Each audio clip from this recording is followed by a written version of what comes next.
All right. Well, let me begin the meeting. Good evening, everybody. It is a Town of Queensbury Town Board meeting, a regular Town Board meeting. It's April 19th, 2021, and the time is 7:07 p.m. And before we begin the regular agenda items, would you please join me in saying the Pledge of Allegiance? Pledge allegiance to the flag of the United States of America and to the republic for which it stands, one nation, under God, indivisible, with liberty and justice for all. Okay, thank you. As you all know, tonight we have a very special presentation, and it's a presentation by New York State's Department of Environmental Conservation, as well as New York State's Department of Health. The topic is an update on the Jenkinsville area drinking water and environmental assessments. So let me introduce the folks from DEC who are with us tonight. You will probably hear their names as the presentation goes forward. I'm going to just read them in the way they were presented to me. Sean Mahar, DEC Chief of Staff. Kevin Wood, DEC Regional Materials Management Engineer. Justin Deming, DOH, Department of Health, Regional Chief. Anthony Balacina, DEC Division of Environmental Remediation Project Manager. Susan Edwards, who is the Director for Bureau D in the Division of Environmental Remediation. Eric Hasseman, who is here from the DEC. Faye Navratil from Department of Health, and Tom Johnson from the Department of Health. I think I got everybody. So I'm going to hand it over to you, Eric, and I'll get out of your way and I'll come back after the presentation, okay? Thank you, Supervisor. So this is Sean Mahar. I'm the Chief of Staff for DEC. I'll kick us off here tonight.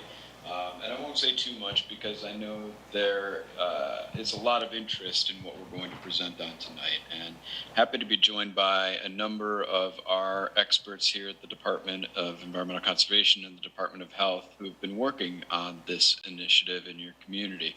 Unfortunately, we've had to gain a lot of experience here working on emerging contaminants around the state. As you know, the Department of Health has recently implemented new maximum contaminant levels of these emerging contaminants, PFOA, PFOS, and 1,4-dioxane in drinking water. And as part of that effort across the state, we at DEC have been engaged in looking at potential sites that may be contributing to contamination that we're seeing in the environment and drinking water supplies around the state. And that is what has brought us to your community, and in particular your area. And I know there are a lot of community questions out there, and we hope tonight's presentation will go a little bit more in depth from the community newsletter that we've recently put out, which did a good job of really walking through all the different actions that we have underway and sort of how we've come to be where we are in your community tonight.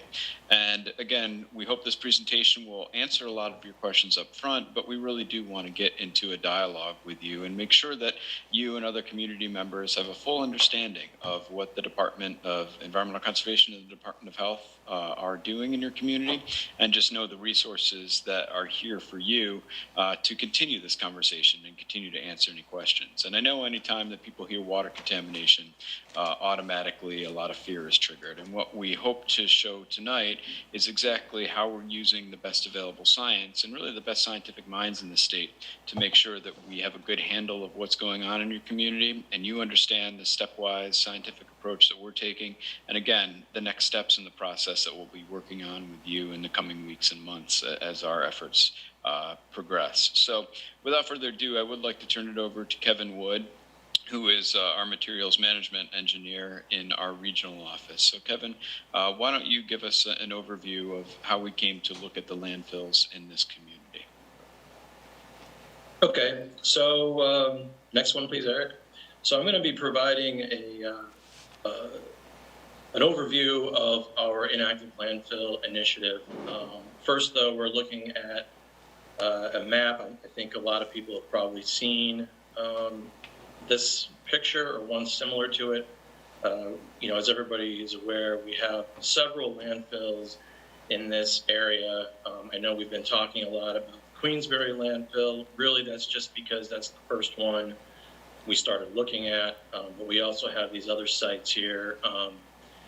The Finch paper landfill, which is actually an old paper sludge landfill. The Queensbury landfill, of course, which was a municipal solid waste landfill used by the communities in the surrounding area. The Seba landfill, it's actually the only one of these four that's considered a hazardous waste landfill.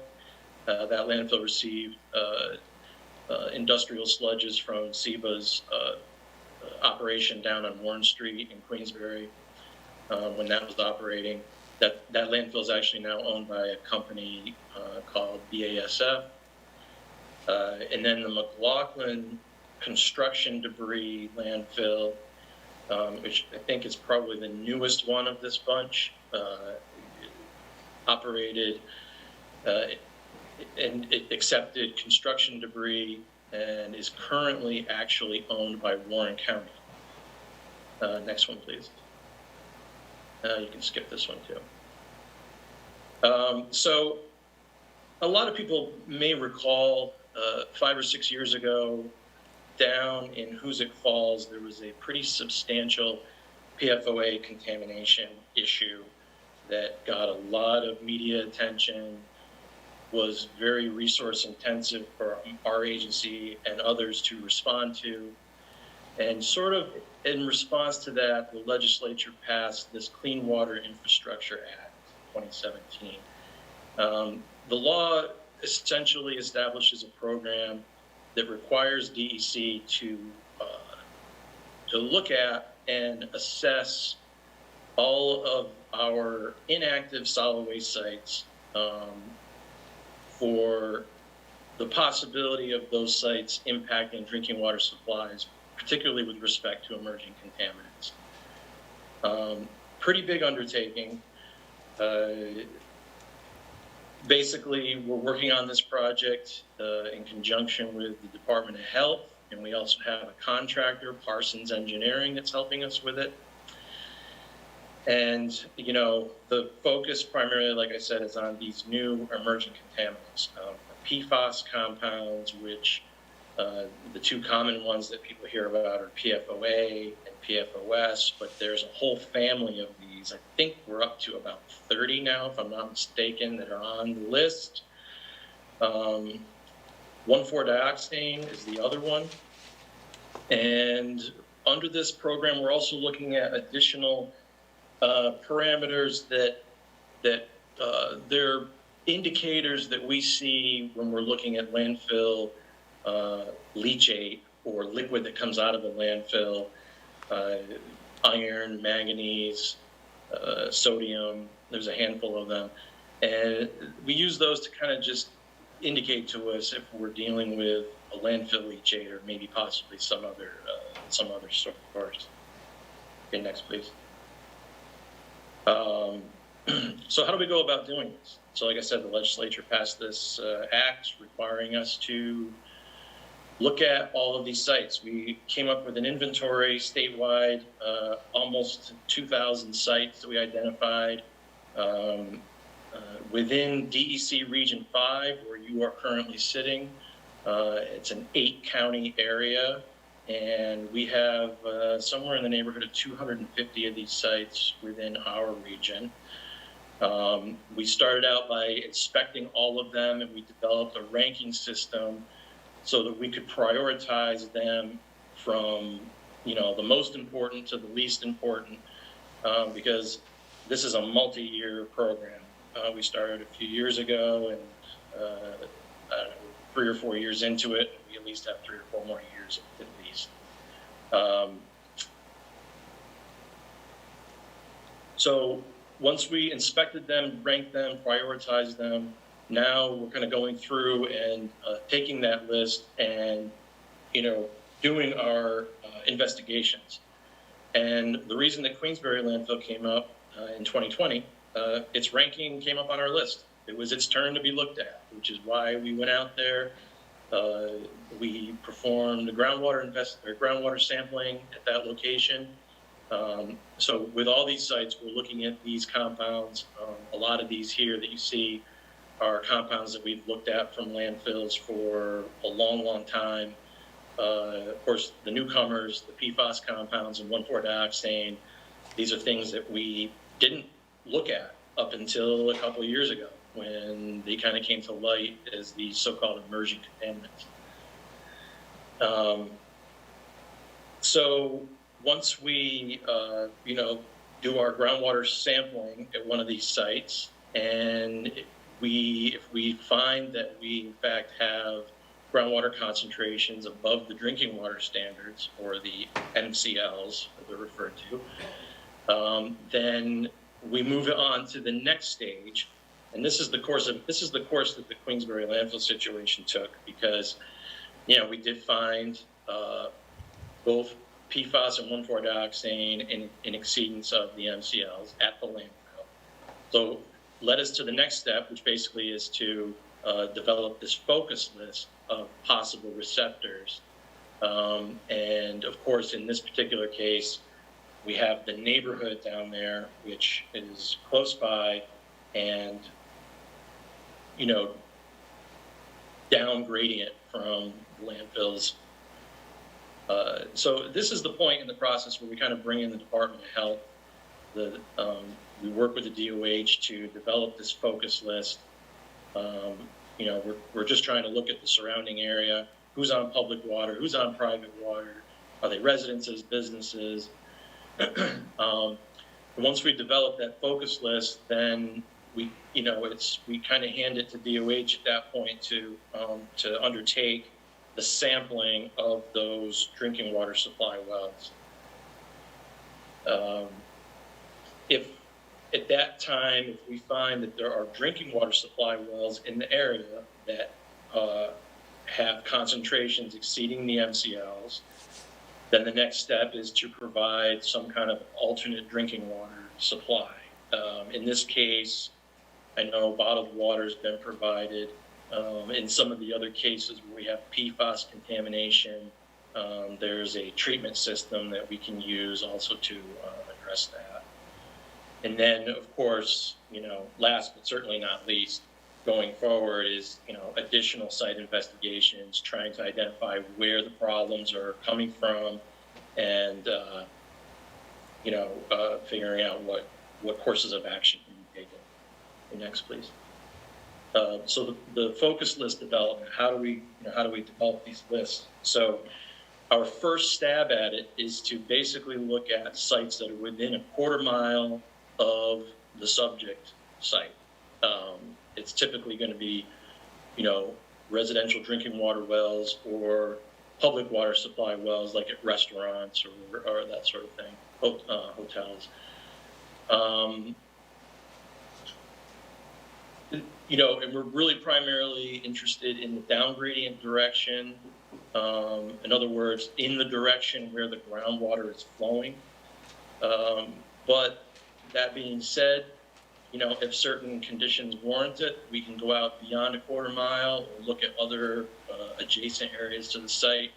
This case is a perfect one in that example. I mean, we started out looking at some of the houses that sort of border the neighborhood and the landfills, and then once we got some hits in those locations, we expanded our focus list out to include additional residences. And then the DOH really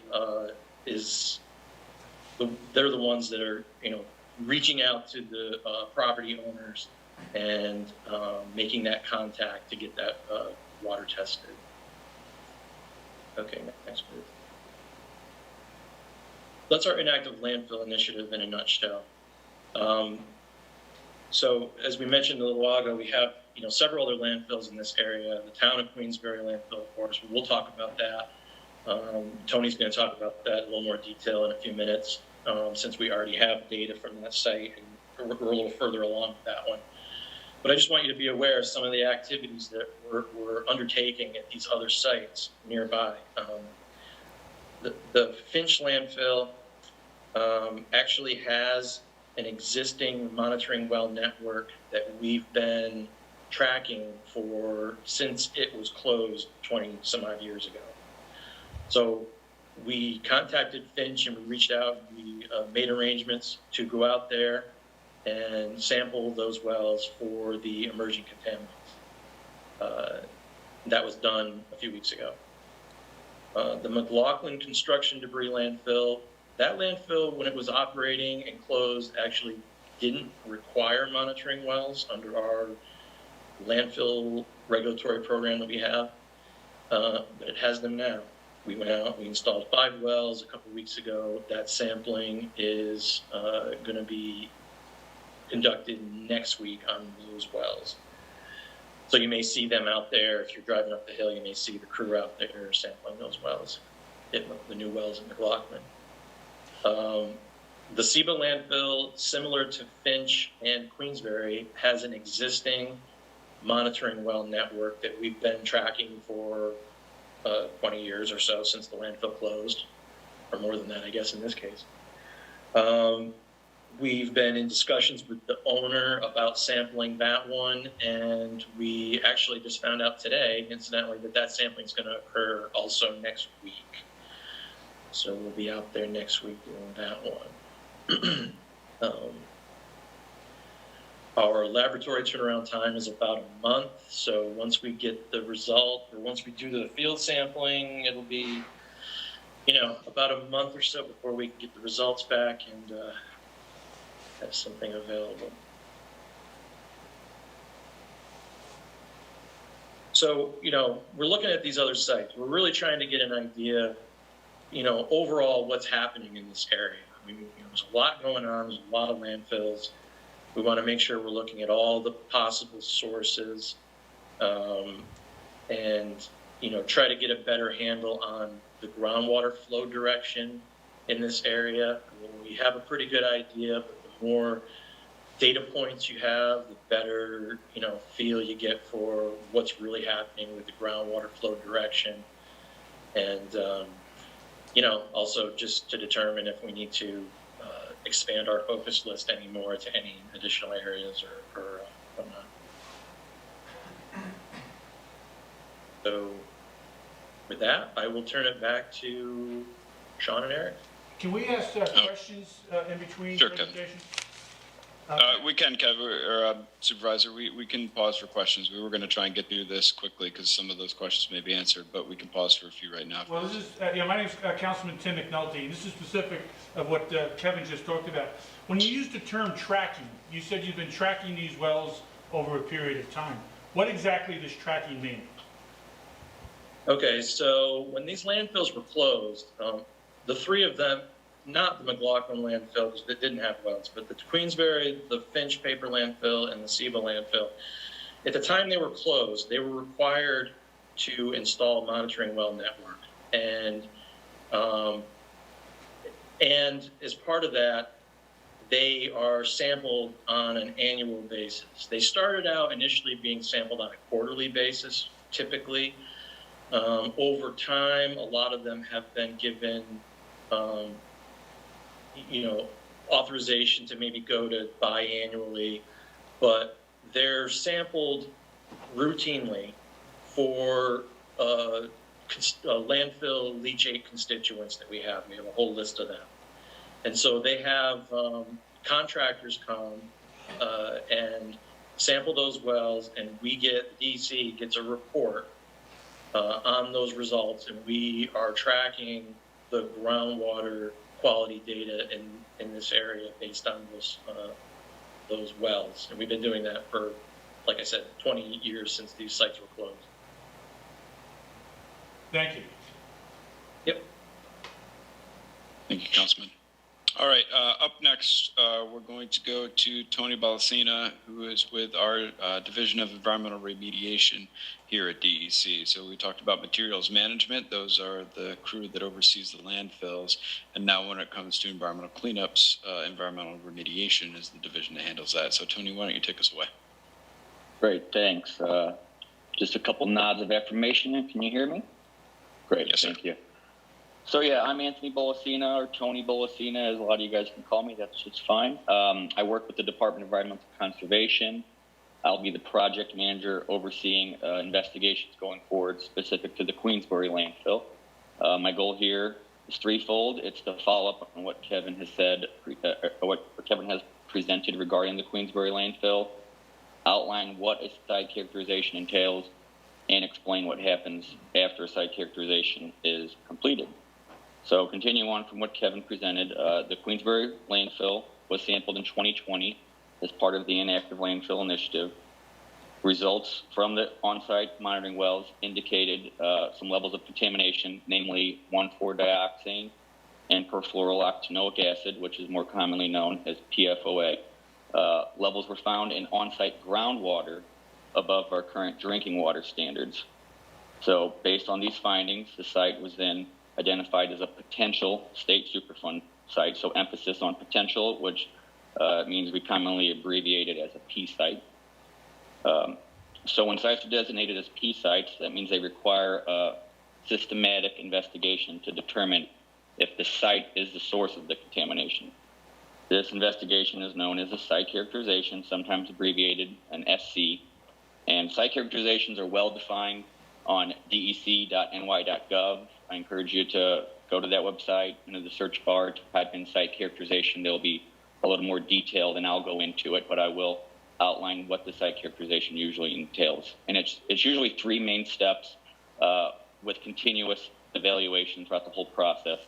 And the goal, again, is to determine if the site itself poses a significant threat to human health or the environment. These three phases are a record search, which includes a thorough background review and a record check into the past uses and waste disposal activities at the site. It also includes sampling and surveys, which involve sampling of exposed waste, if there are any present, surrounding soil, sediment, and surface water. Additionally, in this phase, geophysical and soil gas surveys may be performed. And then it also includes groundwater monitoring. While we already have groundwater data at the site that DMM has collected during the Inactive Landfill Initiative, we'll want to potentially install more wells if the existing wells aren't sufficient to determine if the site's the source. So there may be additional wells installed. And, again, all of these phases of work are completed to determine if the site itself is the source of contamination. And just to follow up, we're aware that there are these numerous landfills in the area. So, I want to emphasize that sample locations are placed accordingly to determine if the site is itself the source of contamination or potentially an adjacent site could have a source. And again, throughout the entire process, data is continually evaluated to make informed science-based decisions. And we work with the Department of Health project managers who will be involved throughout the entire process to make any health-based decisions. And I'll also point out, if a source is found and a remedial measure can be implemented quickly to protect human and environmental health, we may push to implement what's called an interim remedial measure, which is sometimes abbreviated as an IRM. And then, what happens after we complete the site characterization? Well, hopefully we'll have enough information, and we should, to understand if the site, again, is the source. And if the landfill is the source, a remedial investigation will be required, and this will determine the full nature and extent of contamination, and there will be an assessment of possible cleanup and or remedy options. And if the landfill is not the source, then there'll be no further action with respect to the Queensbury landfill, aside from the continued post-closure monitoring and maintenance that the town would continue as prescribed with DEC, as Kevin alluded to that with regards to the post-closure monitoring that the other landfills have been taking place. So that's a quick summary of a site characterization. Again, I recommend going to dec.ny.gov, and you can reach out to me with any questions you have regarding the steps of the site characterization and what phase we're at with it. But with that, I'll, in the interest of time, I'll pass it on to Justin Deming, who's the regional chief with the Department of Health, to discuss the private well sampling efforts.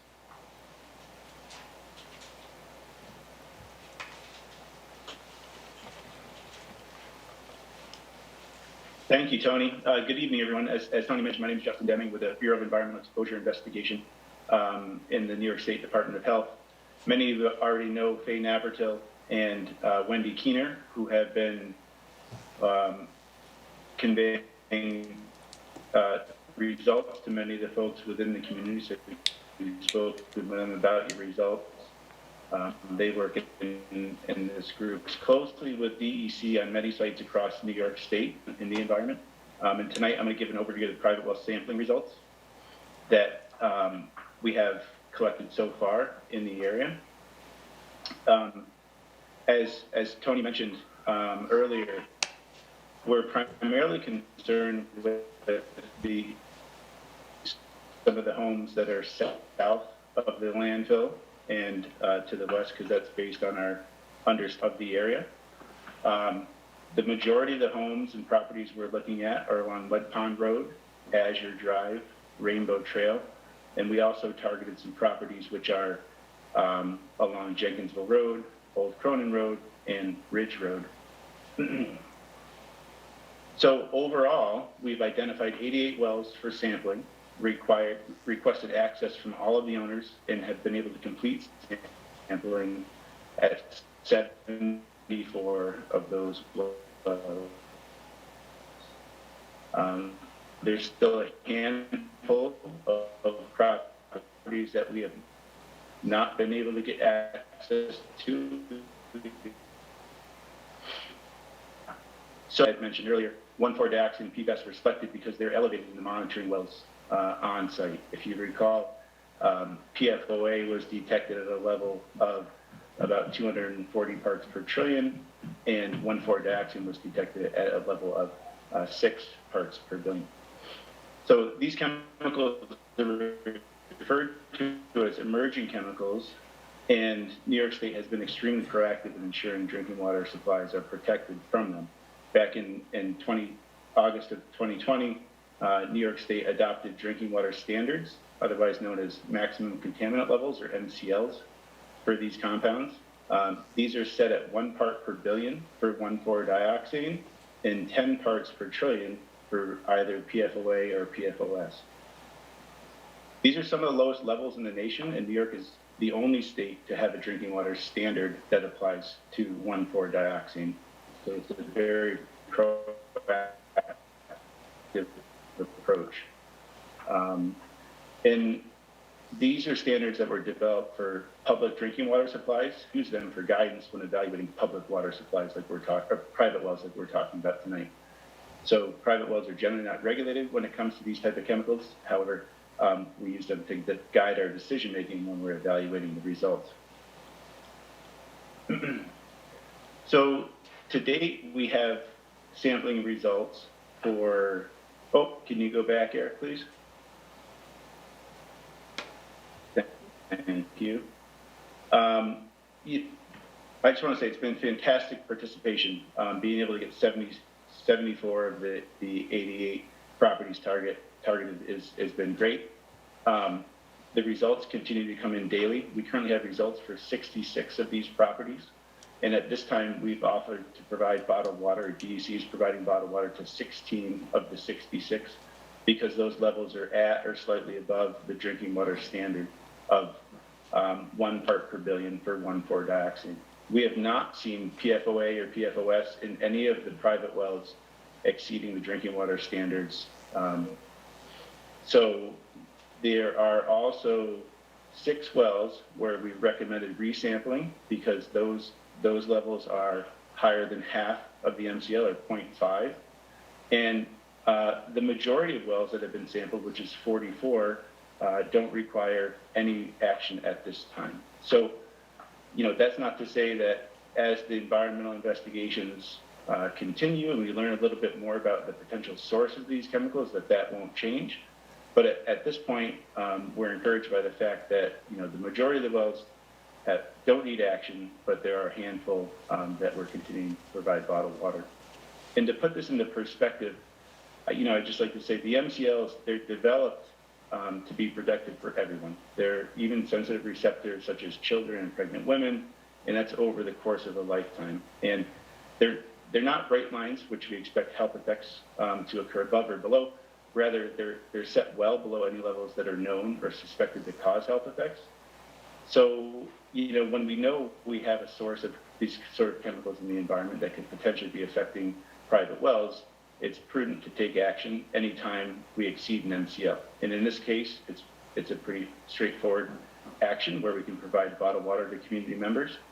And we're going to continue to work with DEC to better understand where these chemicals could be coming from.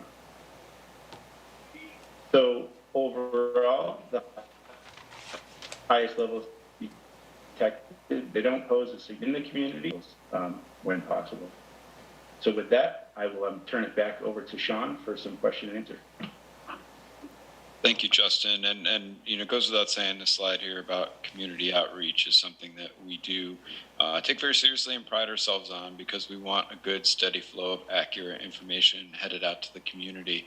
And sometimes that takes a little bit of time on our behalf to make sure that we're getting all the right facts and data and information assembled in a way that can then help you really understand exactly where we're going. And I hope tonight's overview with some of the experts on the team that's working on these sites can help answer some of the questions that you had just about how we came to be in your community, the steps we've taken so far, and then what the path forward is ahead of us. And some of that is going to be based on the data and information that's still yet to come in, as we talked about, based on the additional sampling that's underway.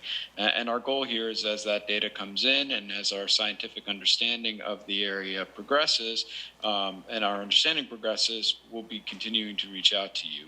I hope that you've all received or seen a copy of our most recent community update. This is available on our website, and I know there's some hard copies in the town as well. We want to keep a steady flow of information going out, so we will be providing periodic updates. But it goes without saying, the next slide has some contact information, and we'll leave this up here so that you can get in contact directly with some of the key folks who are working on this that can answer your questions. So Eric, if you want to go ahead to that next slide. Again, these are some of the folks that you heard from tonight, and some of the rest of the team members who are here to answer your questions, but are also available after this evening's presentation. So Supervisor, we want to just open it up for some questions now. Happy to start with you and other council folks, and then turn it over to any community questions and answers that we have as well.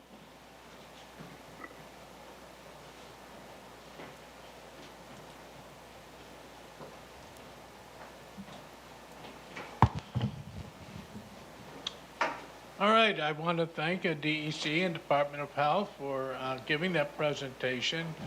There's no such thing as too much information. And does town board have any questions before I go to the public? Nothing additional, sir. Okay.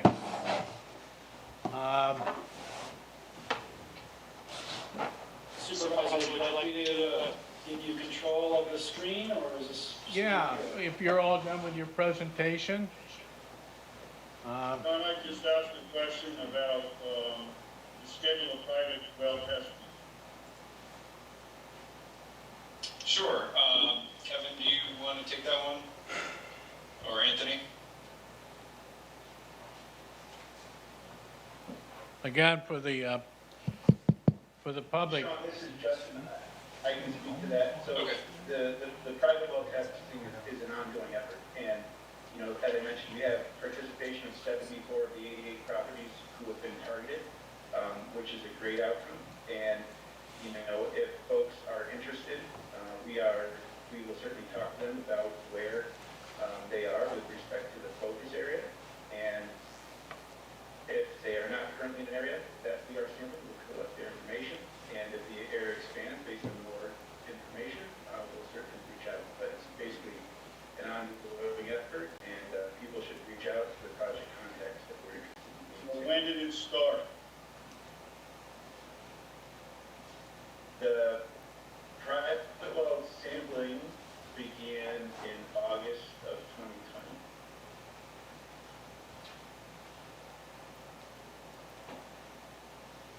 Thank you. Thanks, Harrison. Okay. John, there's a chat question. Will you be testing the water in Mud Pond? Will you be testing the water in Mud Pond? I think I could answer that.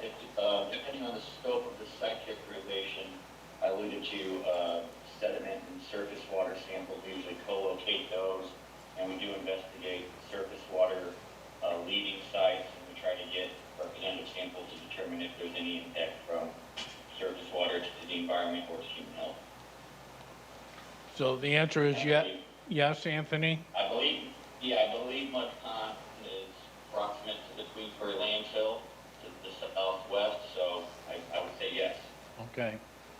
Yeah, I think we're prioritizing obviously the drinking water sources and the groundwater investigation work, because primarily what we want to do is look at how people may be coming in contact or exposed to the contaminants that we're finding. So recognizing these are drinking water contaminants, we want to start with those water sources first, and that's why, as Justin said, we're prioritizing the private well sampling. And as Anthony spoke about, as our understanding continues to progress, we're going to build that out and take additional samples as needed, depending on which direction the science tells us to go based on the data that we're getting. Okay. We do have a question that were typed in the question and answer. One is from anonymous attendee. If you could change that and give us a name, we can ask your question. The first question I'm going to read to you is from Pema Reed.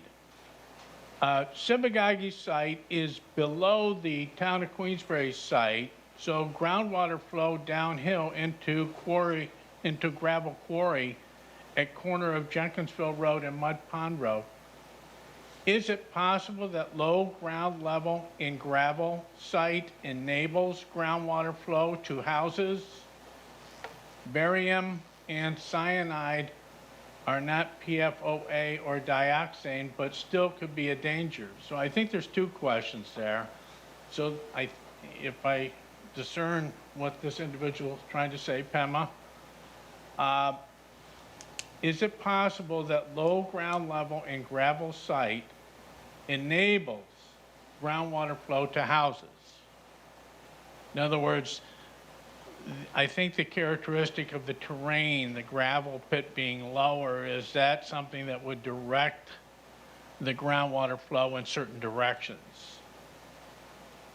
Yeah, that's definitely part of what our investigation work is really going to look at determining. But Kevin or Anthony, do you want to speak to that in any more detail?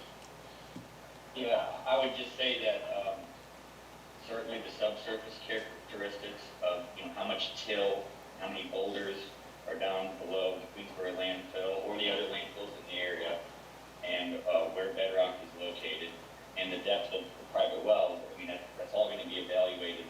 Whereas we might not have information on private well depths, we will on the wells that are currently installed on site and the wells that we install. So we'll understand the full depth and possible migration pathways for contamination from the site. Okay, and we have another question, yeah, do we answer both of Pamela's questions? Let me see. Oh, let's answer the first. The other question is, barium and cyanide are not PFOA or dioxane, but still could be a danger, question mark? She's asking. Justin, do you want to take that one for drinking water contaminants and some of the ones that we look at in particular? Yep, I can speak to that. So they certainly can be contaminants of concern depending on the site. In this case, the initial sampling of the landfill included a full analytical list, meaning that they look for all sorts of different chemicals, including barium and cyanide.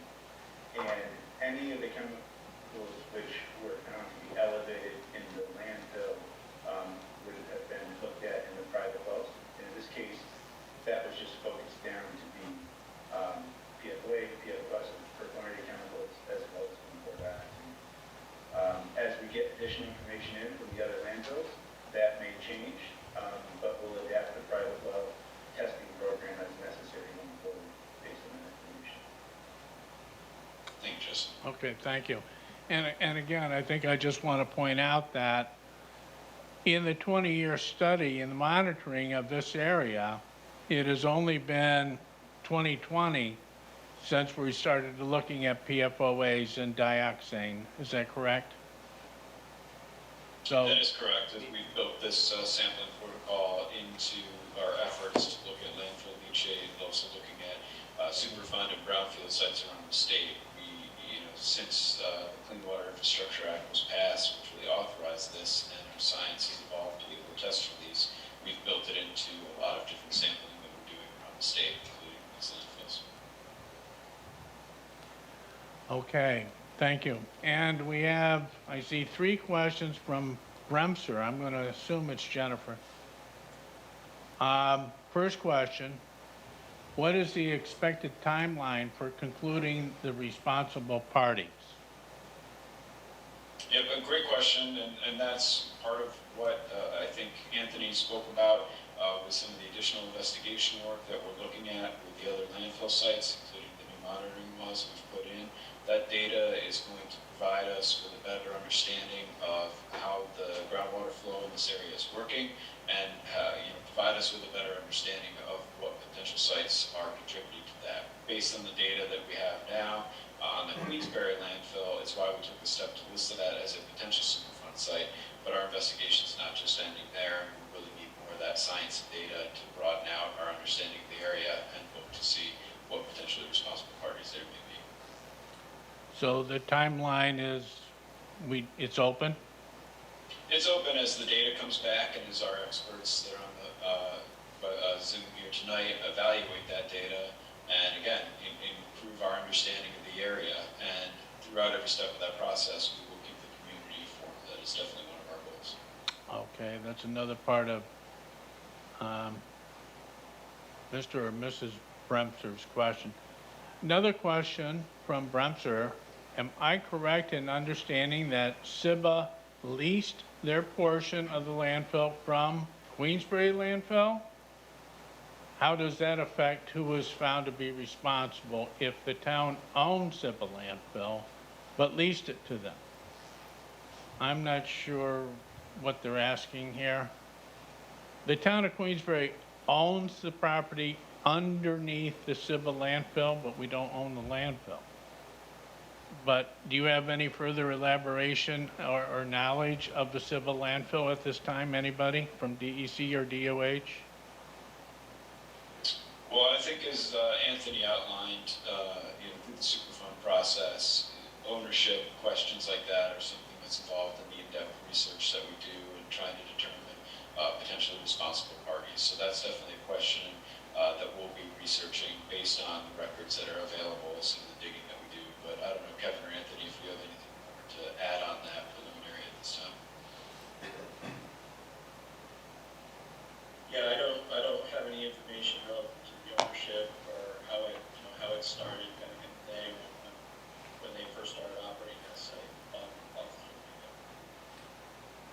But that's definitely something that we're going to be looking into as these efforts progress. All right, and one last question from Bremser. It's not really a question, I guess it's a statement, but I'll read it. Cyanide and barium have been found historically in the leachate from the CIBA site. All right. John, on the chat section, there's a lot more questions. I don't know if you want to go through it, if you want to look at those. Okay, so, And there's some, you guys are next. We'll finish these.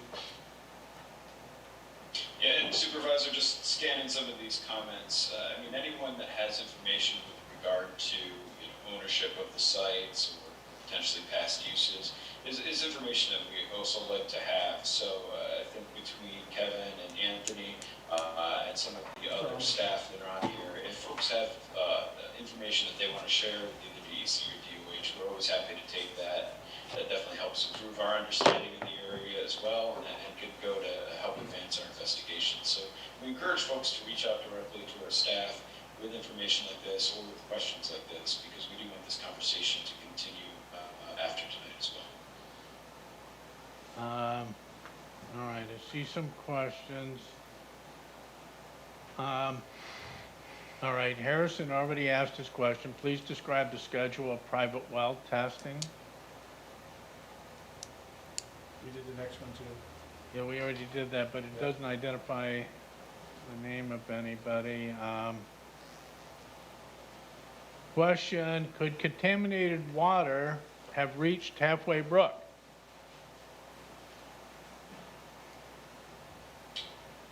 Sure. Well, I mean, that's part of our understanding that we're trying to evaluate.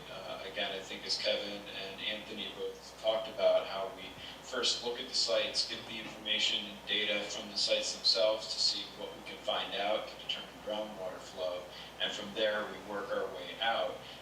Again, we prioritize the drinking water sources here in the nearby area if groundwater is impacted, because public health is one of our first priorities when it comes to this. And again, as this private well investigation continues and expands and we get more of that data, that's going to let us know which direction we have to continue to sample in and work our way out from there as that data comes back in.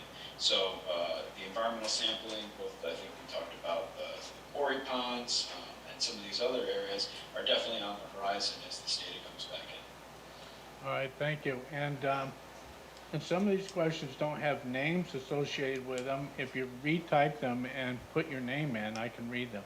All right, next question is from Pete Tarana.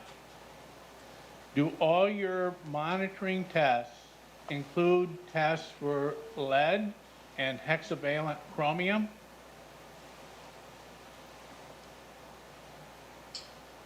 So, Yeah, I mean, as part of our routine post-closure monitoring programs, the metals are included, yes.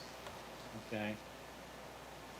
And if so, which you said yes, how do those results compare to the associated MCLs?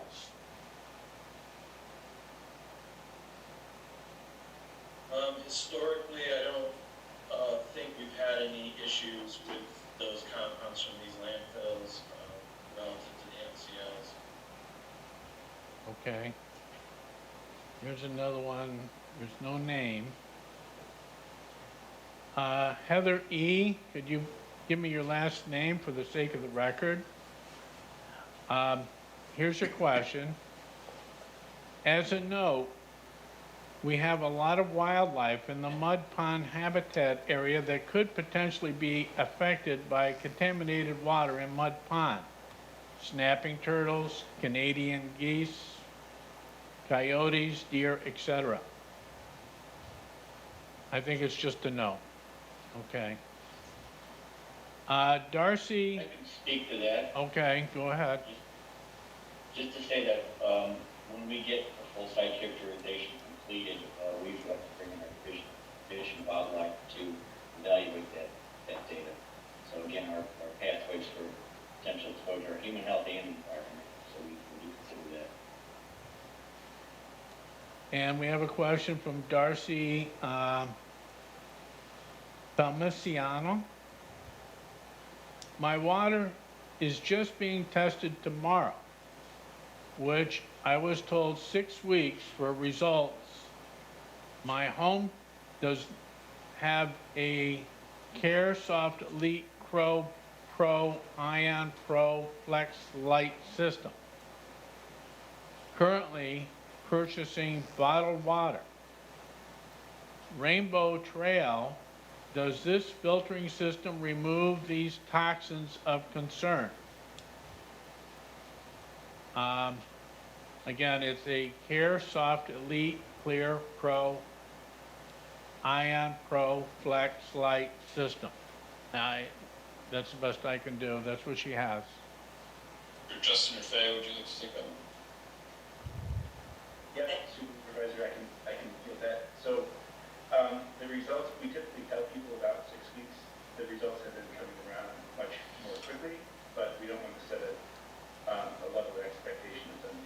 So I think in general, we're seeing results in 3 or 4 weeks, but we never really know. So as far as the treatment of these chemicals goes, I'm not familiar with the specific system that you have, but if you could send an email to one of the contacts or to the supervisor, if you can pass along that system.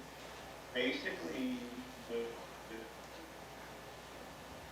1,4-dioxane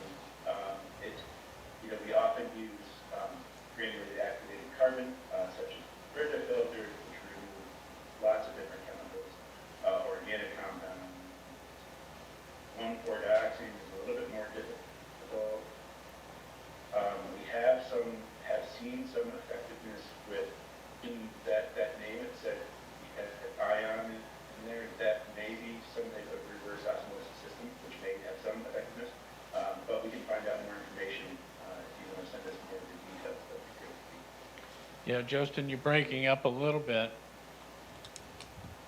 All right, thank you. Yeah, I think what Justin was trying to say is, anyone with specific questions like that about treatment systems that they may have, please do reach out to Faye or Justin or any of our Department of Health colleagues, and they can evaluate that with you and answer any of those specific questions. Okay, thank you. Pat Mitchell, did DEC state that if it is determined that Town of Queensbury landfill is not the source, then they will not research any further? No, I think what Anthony was trying to say with that question is that we know the Queensbury landfill has been determined to be a potential site, or a potential Superfund site right now.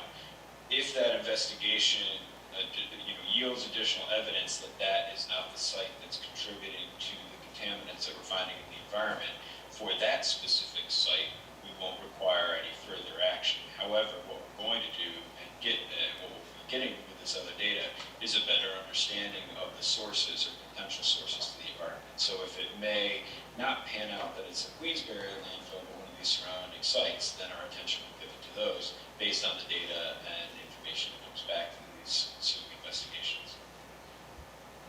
Okay. John, I have a question based on that. Councilman McNulty, so is it, you're gonna just evaluate the town of Queensbury and then look at the other landfills? I understood that the other landfills were also being looked at, kind of simultaneously.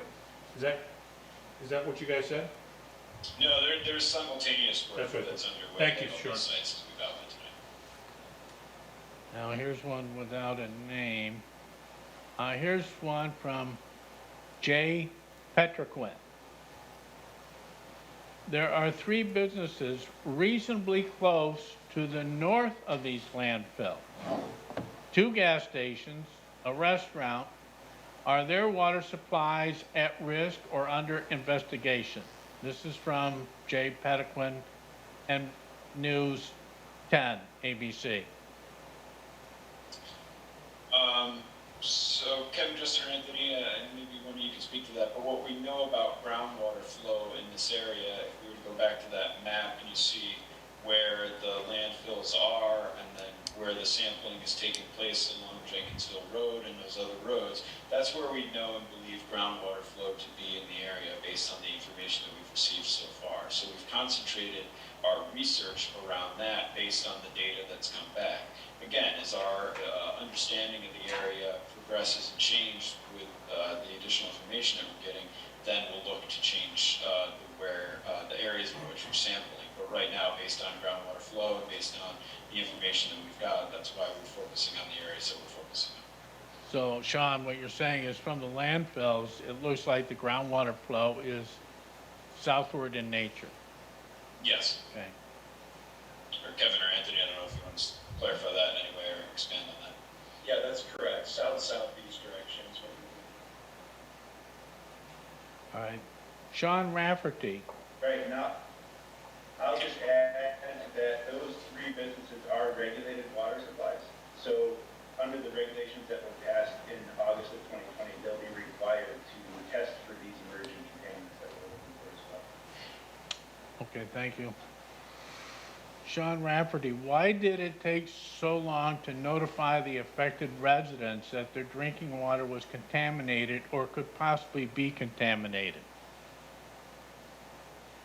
Well, I think as you heard tonight, there was a lot of data gathering that needed to take place. And as that data came back in, we had to look at getting a better understanding of the area. And what we've done throughout this process and what we'll continue to do is as we get additional data and sampling that leads us to believe there might be private wells impacted, we expand our search out and we contact those landowners and property owners directly that are served by, in this case, private wells. So our goal here is, again, to do this very systematically and stepwise based on the science and data and information that we get. It does take time for the laboratory results to come back and those to be reviewed and validated so that our understanding is truly one that's based on sound science. And from there, our experts that you're hearing from tonight take the next steps of evaluating whether or not there are any surrounding potential exposure pathways that we have to look at. And in this case, with it being drinking water that we're concerned about, we looked at drinking water wells in the area. And we focused primarily first, I think it's Justin and others have spoken about looking at that quarter-mile radius around a potential site, and then work our way out from there based on the data that we get back. And part of this was we did want to have, and we want to continue this conversation with the community. We needed to get more data back so we could have an informed conversation with you all tonight. And we were glad that the supervisor gave us this opportunity to start this conversation. But again, we've put out the community newsletter. We have a lot of information that's on our website, and we're going to keep this conversation going after tonight with the community because we want to make sure that we keep informing you every step of the way of the actions that we're going to be taking. All right, and Jay Petroquin, or TB10J, I think he's again, they're all three are within a half mile, I believe. He's talking about the northern properties, I assume. There's one with no name, another with no name. All right, Heather E. Let me see if I can. It's just her last name, John.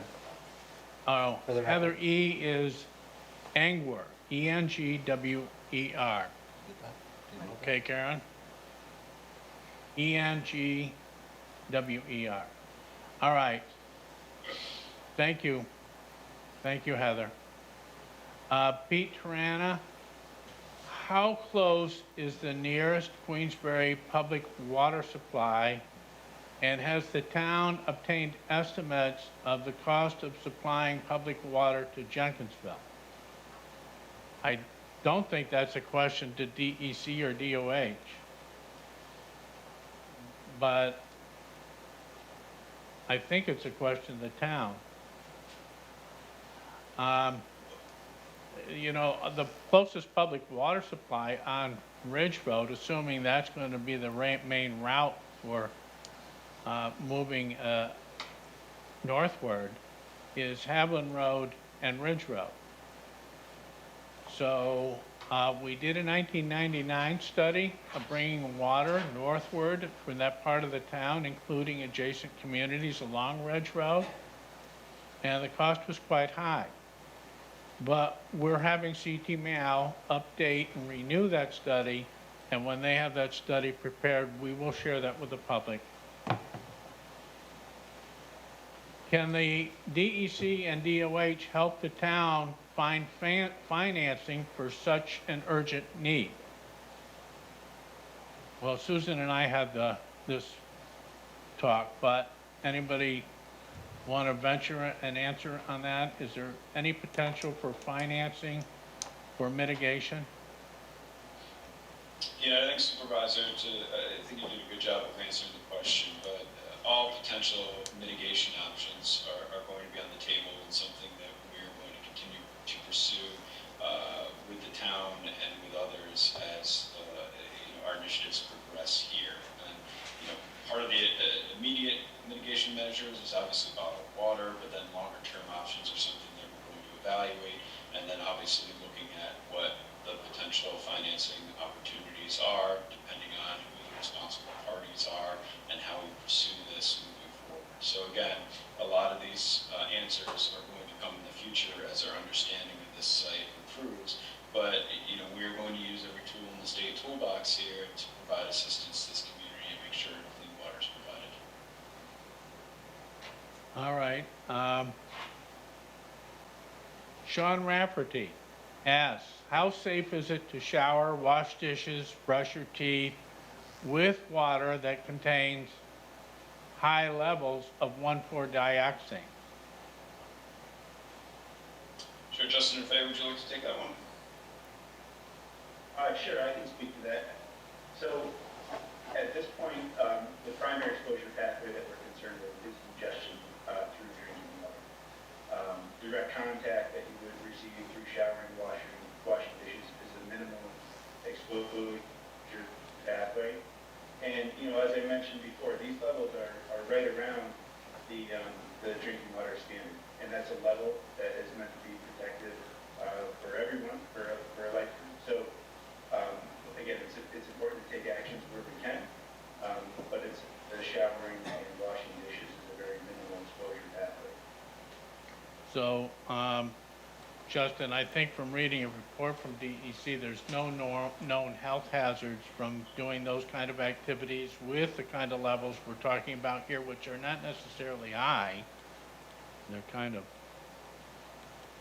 they do exceed the New York State MCL. Is that safe to say, Justin? That's accurate. Okay. All right, question from Melissa Angwer. Cadaret, hyphen, Melissa Angwer, hyphen, Cadaret, C-A-D-A-R-E-T-T-E. A Mud Pond resident. Are our children and other community members safe to drink the water at the water fountains at Jenkinsville Park? Filled water bottles, baby bottles, etc.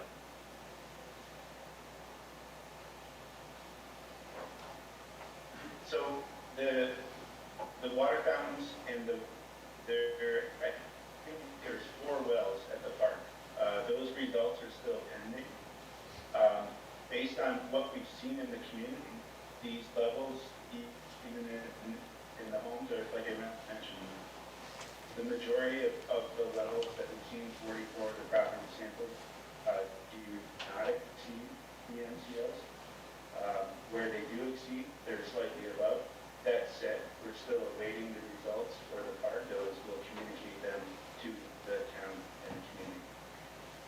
John, I've got a question. Are those water fountains open with COVID? I thought they were all closed. They are closed, but the question, I'm sure, is Just just, for future. yeah, for the future. Okay, thank you. And we do have a question from the floor, John. Can you finish? Yes, sir, please come forward to the podium. We've got more questions online. I'll get to you. But sir, please identify yourself for the record and then ask your question. Yes, my name is Noel Harding. I live on Asher Drive, and I'm one of the residents currently being supplied with bottled water by the DEC. And at first, I wanted to thank everybody for taking the time this evening to talk to us and give us the ability to ask questions. I think it's been very informative. Recently, last weekend, I met with several of my neighbors. So we tried to get all of our questions together. And so the questions that I'm about to ask aren't necessarily just my questions, but those of my neighbors. Many of the questions have already been answered, so I'll try to skip over those as I get to them. My first question is, how long will the residents currently being supplied with bottled water continue to receive bottled water? Will it be until a permanent solution is in place? Can you hear? Yes, if your drinking water was impacted, our goal here is to provide mitigation of that until a permanent solution is found. So those questions will continue to keep you posted every step of the way as those potential options are evaluated. Next question is, I was confused by something in the presentation. You talked about a 1/4 mile radius. One of the neighbors who lives on Jenkinsville Road was denied testing, and what he was told is that his well is beyond a 1/2 mile. Even though his property is within a 1/2 mile, his physical well is beyond the 1/2 mile. So I was wondering, first of all, why the discrepancy? We heard a 1/4 mile during the presentation. I'm hearing 1/2 mile from the resident. Can you clarify that for me, please? Sure, we start with that 1/2 mile or a 1/4 mile radius look initially around the site, and then we'll expand out from there. And if anyone has questions in the area between Kevin and Anthony with regard to where their homes may be, we'd be happy to entertain specific questions like that one-on-one to provide that understanding. And again, as our understanding of the groundwater flow in this area is evolving, so is our area of testing, and that's why we did expand it out more broadly, just to get some more data points and sampling points points that will again inform where we may go next in the area. Yes, and I think that he was disappointed because his property seemed to be within that half-mile radius, but the physical well was not. Should that be? So definitely encourage him to reach out to either Kevin or Anthony here. Okay. With that, we can take a look at that. Thank you. Let's see, I think we already answered that one and that one. I think we kind of heard the answer to this, but I'll just ask it again just so that I'm clear on it. What happens when you identify the source of the contamination? Will you hold that party or parties responsible to pay for running clean water to our neighborhood as part of the remediation? Yeah, that's something that the state Superfund process, if we pursue it through the Superfund process, provides us the authorities to do. So we will look at any and all potentially responsible parties and pursue them for both cost recovery of any state resources that we've invested in the process and hold them accountable for implementing any of the needed cleanup measures or measures to provide clean water to the community. That's a little ways down the road because we've got a few different steps in the process, as Anthony spoke about tonight, that we need to get that understanding on. But yes, eventually our goal here is to, as always, hold any potentially responsible parties accountable. Right. Yes, I understand this is going to take some time, but I'm sure you can understand how anxious some of us are to get a clean water supply. Definitely, and that's why we at least wanted to have this conversation tonight so that you knew exactly what we're doing, where we're going, and that this is going to be a continual conversation with you and other community members. Good. I'm glad to hear that. Do you foresee a situation where you may not be able to identify the responsible parties? Well, I can't really speak to that just yet because that is, something that's very much underway right now. But if there are no responsible parties, because we have contaminants that are found in the environment, New York State does have the authorities to step in. Again, the Superfund process allows us to step in and take those mitigation measures. If we are unable to find a responsible party, then the state covers the actions that need to protect New Yorkers, and that's just how the programs are designed. Okay, thank you. In the community update, you state that the highest levels detected so far in the well water does not pose a significant health risk. I find this statement confusing. New York State sets water standards to protect the health of its citizens, and we know that at least 16 wells now are above that standard, yet you state this doesn't pose a health risk. Can you explain that apparent contradiction? Justin or Faye, do one of you want to take that one? Yep, and actually, I think I'll turn this over to Tom Johnson to speak to. Thanks. Yes, this is Tom Johnson. I'm with the, can you hear me all? Sean, can you hear me? Yep. I'm with the Department of Health, and I'm the Director of the Bureau of Toxic Substance Assessment. The health protectiveness of these standards is quite great. In fact, the 1,4-dioxane standard is set at a very low theoretical lifetime increased risk for cancer at just above 1 in 1 million. So it really provides a kind of a line in the sand that says, okay, this is a trigger for reducing exposure, but it's not a bright line that separates water concentrations that cause health effects from those that don't. It is still set at a level much lower than those that cause health effects. There's a great deal of health protectiveness to them, and in the case of 1,4-dioxane, it's set at a very, very low increased risk for cancer. So the point of the standard is that it does give us a level at which we can take action, we can make risk management decisions. And if this were a public water system, it would be a different circumstance, but in this case, it's an exposure that can be stopped by giving an alternative source of water, and that's why the water was given. It's something that can be done on a relatively practical basis. But again, the 1 part per million standard for dioxin is a trigger for reducing exposure, but not a trigger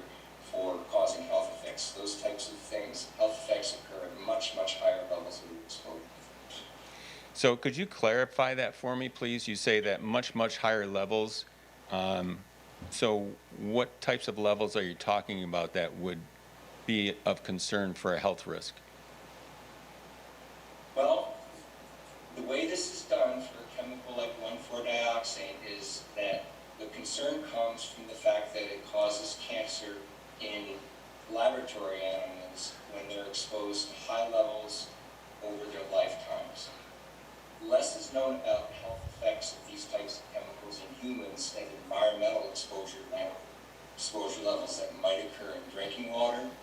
But what is done, what risk assessors do, what toxicologists do, is they take the animal data, they look at the dose response curve, they make adjustments for going from animals to human, and they come up with a level of drinking water that's associated with a very low increased lifetime risk for cancer for humans. It's done with risk assessment.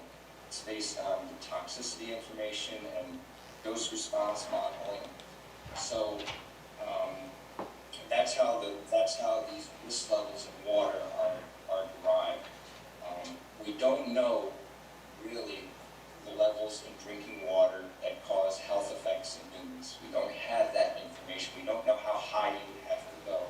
But we can, through the animal data, come up with a level in drinking water that, based on all of the science, is associated with a very low lifetime increased cancer risk. And 1 part per billion is very close to 1 in a million increased cancer risk level.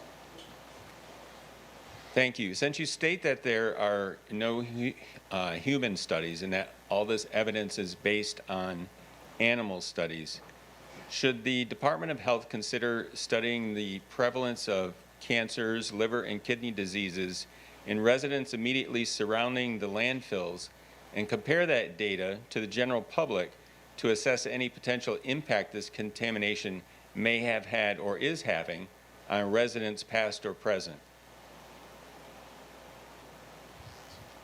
Probably a better question for Justin, I would think. Yeah, so the information that we have shows relatively low levels of exposure through drinking water. Like I indicated, in what we've seen in the testing is that it's right around the drinking water standard. There have been instances where we have seen higher levels of exposure, and the village of Queensbury Falls is one, where we had a drinking water supply that had higher than expected levels, and in that case, there was some benefit in looking at things like particulate compound. There would not be much utility, as far as we know, given the levels that we've seen. Yeah, my thought was just, since we're extrapolating data from animal studies, I just thought that it might be of a benefit to actually study the residents in this area.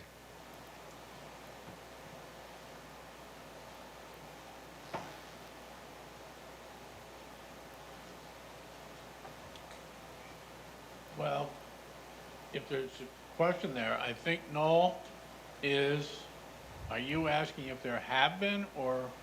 No, I'm will just be? asking if they would consider it.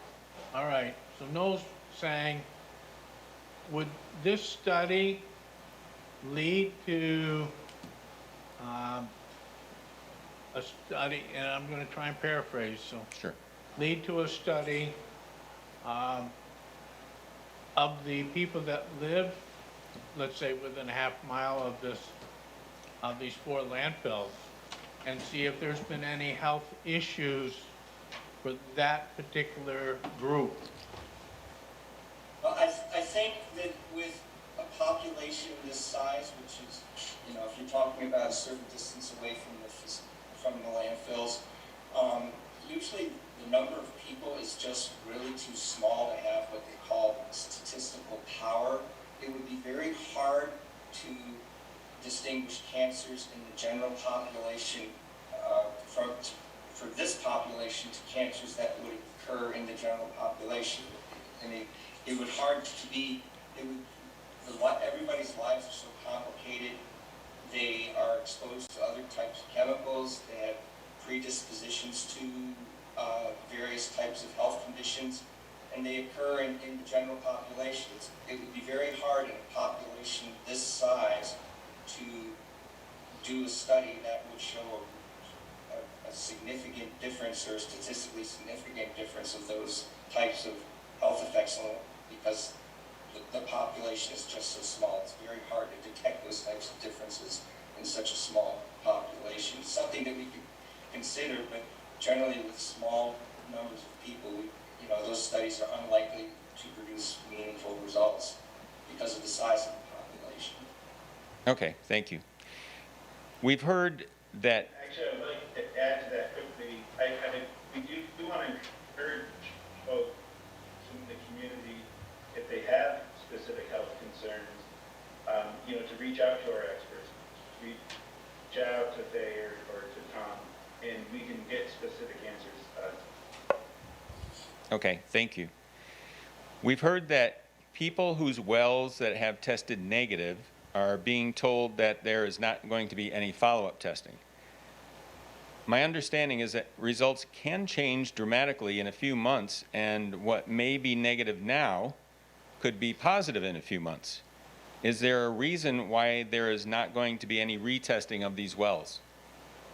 Well, I don't think we've ruled that out necessarily just yet. I think in the immediate short term, if we've got data on your private well that was not detected for the contaminants that we're looking for, we focused our investigations elsewhere. But as Anthony said, as part of the site characterization work that would be done, and as part of that determination of the nature and extent of the contaminants, we're going to look at that data, we're going to assess groundwater flow, and then we'll look to see if there are different monitoring schedules that we want to put certain wells on, and all that will be communicated directly with landowners individually. And those are all great questions moving forward, because we want to give everyone the peace of mind to know that it's not just that we've taken one sample and we're going to leave. It's we've taken one sample, we've got the important data point, we're trying to figure out the rest of it, and then we're going to go back and determine what we need to do in the future based on all the data as soon as we collect it all.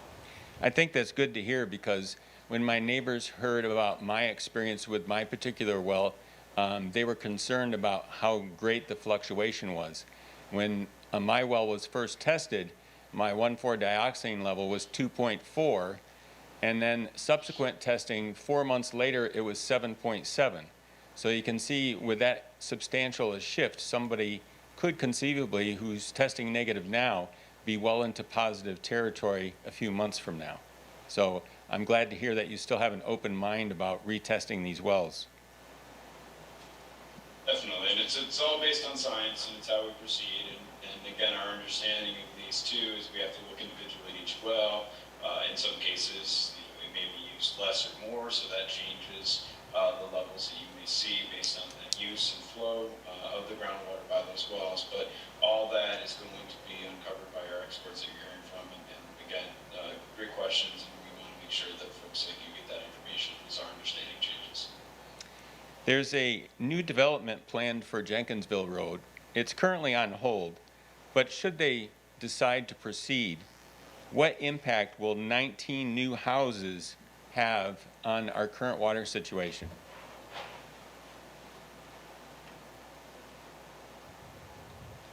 I'm not familiar with the development you're speaking about, and whether or not it's going to be serviced by public water or if they would be on private wells. They would be private wells. New private wells in the area. That's obviously something that we're going to want to take a look at based on our understanding of the area. So that's something that will be evaluated moving forward. Let's see. I have a couple of questions for the town board, if I could ask those. Would that be Are acceptable? they related to this? Because we Yes. do have another town board segment where you're going to be, Yes, they're related to this. okay. You mentioned that CT Malley is updating the previous engineering plans for running town water to our area.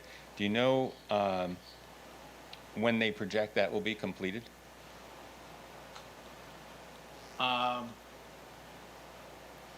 John, do we have any idea, Muncie, do we have any idea about when we think that this study of extending the water district northward might be completed? I can check with Jim Edwards tomorrow on the status of that. The project work just commenced a week ago. So, I think it's several weeks out before he's going to start to look at making modifications to that report. So. All right, so Okay, I just have one final question. Who determines what the solution is going to be for bringing clean water to our neighborhood? So we've heard some various options from running town water to our neighborhood to drilling wells in another area of the town and running that water to us. So who's going to make that decision? Will it be the town board, the DEC, the residents impacted by the contamination? Do you have any insight into how this decision is going to be made? Well, that's all part of the evaluations that will take place as the Superfund process progresses, and again, as we identify potentially responsible parties and look at what the long-term options are. Again, if the town is evaluating that with their own consultants at this time, that's something that we'll work with the town on, and again, work with the community on as well.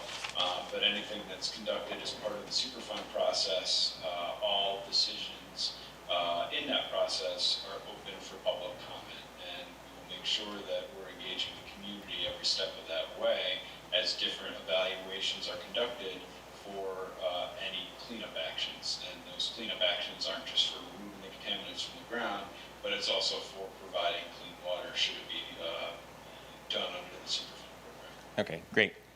Thank you for your time. all right, thank you, Noel. All right, we do have some other questions. Well, Christina Tucker, I have a town of Queensbury specific question regarding the water. Is it better to ask the forum or contact? Well, if you want to ask it here, fine. If you don't, you can always go to the town website and go to the town supervisor's office, ask the question, and I will try and get the answer to you. Okay? Darcy Pomiciano, my concern is my dogs drinking puddles of water in my yard and have been vomiting lately. So, surface water. What we know of the area, and again, our understanding is still progressing on this, but we're primarily concerned about the groundwater contamination that we're finding. I don't think we have any evidence as of yet that there is any surface water concerns associated with what we're finding so far. But I would encourage you to contact your vet with specific animal-related health questions at this point in time. And again, get in touch with DOH and our DEC experts here with regard to where your property is, so that we can take that into consideration as we look at any other surface water impacts or any impacts that could be happening on your yard. But primarily right now we're focused on the groundwater. Okay. Let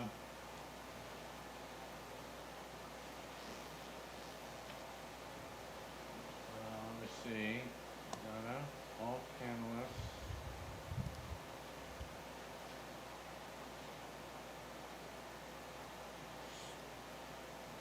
Well, they don't give a name. So I can't ask the question. Let me go back through now and see if anybody has given their name, and then. All right. Chat.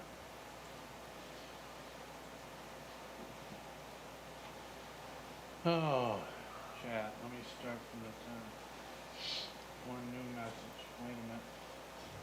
Yeah, and Supervisor, I think it goes without saying, obviously, if there are questions that we didn't get to tonight, this is not going to be our only opportunity to talk to members of your community. We've provided contact information both on our community update and in the slides here tonight where folks can get in touch with DEC or DOH officials. Our doors are always open, and we want to keep this conversation going. So if there are questions that didn't get answered tonight or the folks have, we do and I will do that. Pamela, she says, please ask my question, but the John, one, it's above. The question is, would DEC and DOH, this is from Perma Prida Reed. The question is, would DEC and DOH staff take showers or wash their veggies with dioxin in the water? Well, I would follow the recommendations from Justin Deming and my DOH colleagues directly. So with regard to this, I listened to everything that they've said tonight, and I would feel confident that if I was in this impacted area with what they've told me, I would follow their advice. So Justin or Faye or Tom can speak more on that. You are the experts, and I think you provided a good overview tonight of what folks can expect. No, that's it. That's exactly accurate. I think, you know, a big part of what we're trying to do is really inform and educate people on what these levels mean and what they mean with respect to exposure. And in general, you know, ingestion is the primary exposure pathway we're concerned with. So showering and washing veggies, you know, are minimal exposure pathways. And the short answer, you know, given what I know about it, I wouldn't have an issue with doing either of those things. and Jay Williams, and please, if your name appears that way, you have to give me your first name, Jay or John or whatever it is. I'll read your question though, because your last name is Williams. The big question is, how long will this litigation take for the families dealing with this health hazard? 1, 2, 5, 10 years? Well, I think we're very early on in the process now, as we've talked about tonight. It's hard to put a specific timeline or time frame on it. What we really need first is to gather additional data on the ground that's going to enhance our understanding of the area and whether or not we need to take additional mitigation measures right away to provide bottled water and reduce the potential exposures here. And then from there, we have to look at the nature and extent of the contamination, evaluate the potentially responsible parties, and then pursue them through the Superfund program for the cleanup options that may be necessary. So each of those steps in the process lend itself to continued community conversations. And again, we're going to continue to put out community updates every step of the way as that progress is made. We're going to have additional community forums like this and different phases of the process as well. And we want to keep you informed of those steps that we're going to be taking. So again, it's a very scientific approach, it's very stepwise, and it's going to take however long it takes, because at the end of the day, our goal here is to keep you protected and get the environment cleaned up, and we're going to do that for however long it takes.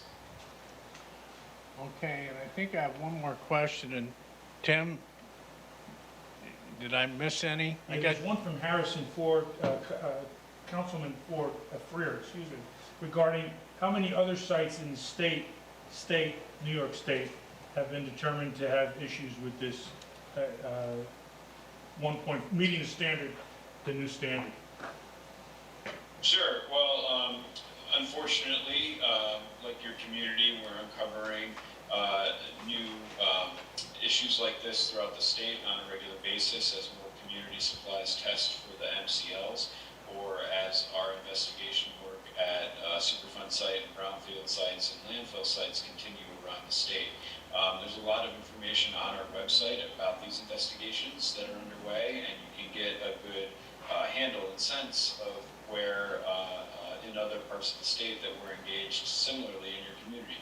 It is unfortunate that we have built this track record, but hopefully your residents tonight can have a little confidence in the state that we are doing this very systematically across the state. We're building a lot of expertise here within the state to respond quickly and efficiently anytime contamination is found. And we know that there are a lot of questions, which is why we wanted to start this conversation tonight. That's why we put out the community newsletter. And again, as we progress here, we're going to keep this conversation going. All right, I have one more question from Tracy Fish. Is DEC DOH considering providing whole house water treatment systems, i.e. reverse osmosis or other treatment that works for 1,4-dioxane for area households with contaminated drinking water wells? Sure, that's definitely one of the options that we're going to be looking at and evaluating as part of the longer-term mitigation measures that we're going to take. Bottled water is the first step, and then we look at the availability to connect to a public water supply or the availability of putting an in-home or an in-house treatment system on. For 1,4-dioxane, the process to take that out of water supplies is something that's continuing to evolve and expand as that research expands. And there aren't any specific treatment systems that have been certified for in-home use just yet. But again, we're going to evaluate all the different options as part of our process moving forward to figure out what the right long-term step is to make sure everyone has access to clean water that's impacted. All right. D. Palm, I wish you would please, if that's what, you know, I need a name, first name and last name, but I'll go ahead. Who defines minimal effect? Showering. Our pores are absorbing these toxins. I guess the question is who defines the minimal effects? And I thought that, you know, Justin had answered that, but So this is Tom Johnson from the Health Department. I think I'll try to address what the question is asking. You know, Justin said it was a minimal exposure pathway. So when compared to drinking water, a secondary exposure pathway such as that which would happen through showering or bathing, and that can happen through the skin or inhalation. With some chemicals, like very volatile chemicals, they have done modeling studies as well as actual studies to suggest that based on a lot of different conditions, the length of the shower and how hot the water is, and whether or not there's ventilation, there's some additional exposure that can occur. For 1,4-dioxane, it's not exactly a volatile organic chemical. It's sort of on the cusp between a semi-volatile and a volatile organic chemical. The models that predict exposure for this chemical suggest that at these levels, it's just exactly as Justin says, the additional exposure that would happen through a shower or through bathing is that it can happen. It's a small amount of exposure, but it's so very, very small with respect to that which you would get through ingesting the water, and even smaller with respect to exposures that would likely be a concern for health effects. So that's an attempt to try to address what I think that question might be asking. all right, well, thank you. Is there anybody present? Please identify yourself for the record and I'm Kathleen Moore from the Post-Star. Sean, could you explain the communication path? When DEC did the first testing of the groundwater using the town of Queensbury's monitoring wells, did they notify the town at the time of the results or that they were doing this study? Who did they notify and when? You're a little hard to hear there, Kathleen. My apologies. You know, Kevin, if you want to go through the steps that we take on any landfill site with communicating with the owners, operators, and the locality, I think that's what Kathleen was getting at. Yeah, I was trying to find out who did you notify the town and who did you notify and when? Yeah, normally our process, and that's what we did in this case, is we reached out to the supervisor to let him know, you know, what was happening and what we were up to. And a lot of these sites, well, some of these sites, they're actually, you know, the municipal sites are a little easier because we can just reach out to the supervisor. We've had some sites where they're actually privately owned and they're not even owned by the same person that operates the landfill anymore. So in those cases, it's a little more difficult. But yeah, the standard practice is to reach out for a municipal site to the supervisor.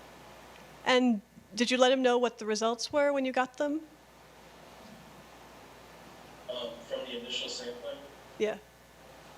Yes. Do you know when approximately that happened? Do I know when it happened? I don't offhand.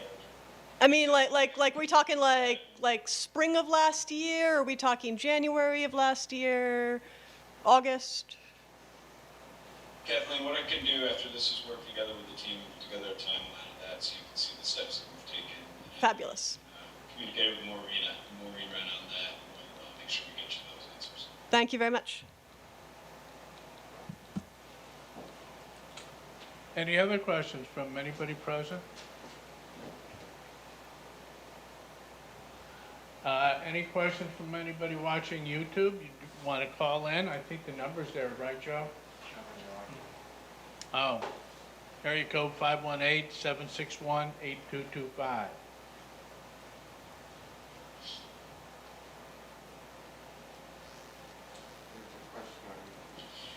What's that? Tom McLinch is asking if it's safe to use water in humidifiers. Oh, the question is, do they have a name of the person? Tom McLinch. Tom McLinch? Yep. Can they use the water in the humidifiers?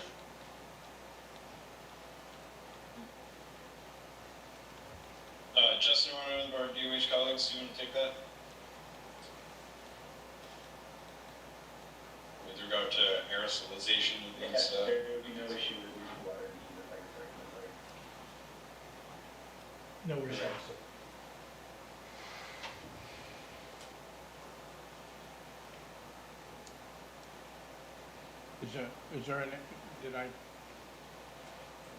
Did anybody answer that and I didn't catch it?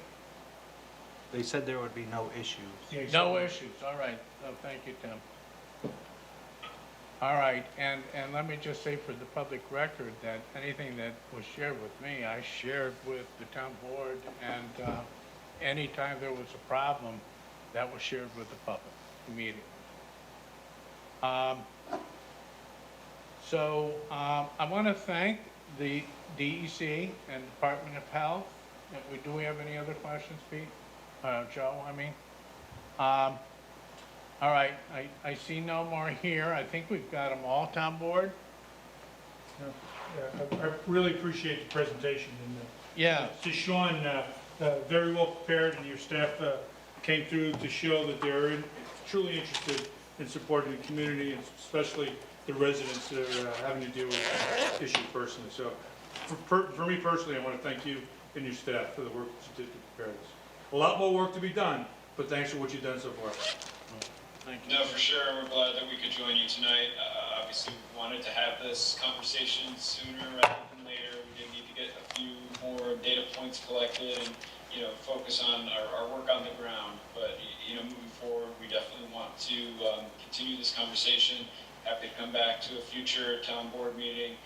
As we progress through the pandemic, we'll look at doing public availability sessions and other forums to provide that one-on-one interaction as well. But again, we've provided our contact information here tonight. Feel free to reach out to any of our DEC and DOH experts, and we want to keep this conversation going with you and other community members. So And thank you, Sean, and thank you everyone else from DOH and DEC that tonight, and we're all working together for the same purpose, and that's to protect the health of our residents, protect the health of our environment, and we do want to put in place, if there's problems identified, we want to put into place safe, long-term drinking water solutions as quickly as we can, and want to ensure a comprehensive assessment of the problem, and we're going to work with you to conduct that assessment, and hope we'll get some sufficient, reliable data, and we'll analyze that, and I would like to think our community has full confidence that we'll all be working together on their behalf moving forward, and especially for those residents in the Jenkinsville area. So we appreciate the DEC and DOH and all your efforts in providing bottled water to those 8 homes, and we will continue working closely with the individuals. And again, I have been taking emails, and we've been putting an Excel sheet together for those people that live in the area and want to know what's going on for the sake of information. When I get the information, I share it with them. And we're working with DEC, so DEC is sharing it with them. So they may get the information more than once, but I think that's okay. So again, Looking forward to working with you, and thank you very, very much for this presentation tonight. Okay? Thank you. Thank you, everyone. You're welcome to stay around and see the rest of the meeting if you want. See any takers? Click. Thank you, sir. We'll let you get to it.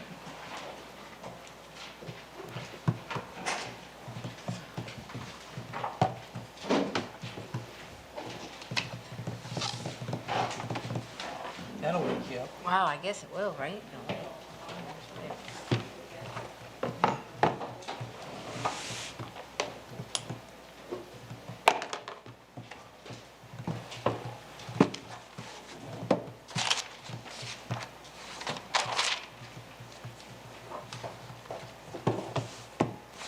And then there were two.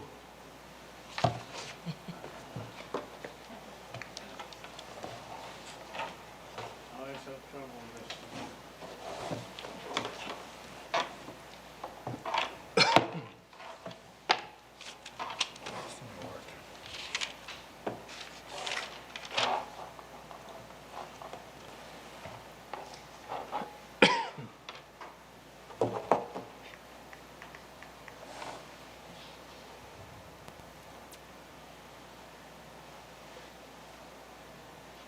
Yeah. Still on. Now.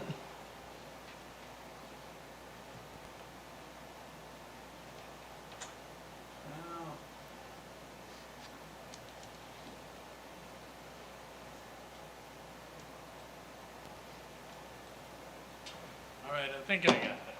There's no off button on it. There's an on.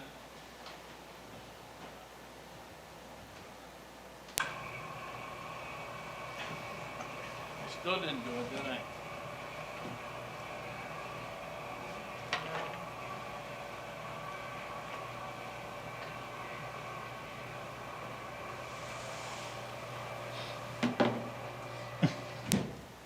Okay, all right. Well, I thought that was very good, and we'll likely have more of those in the future.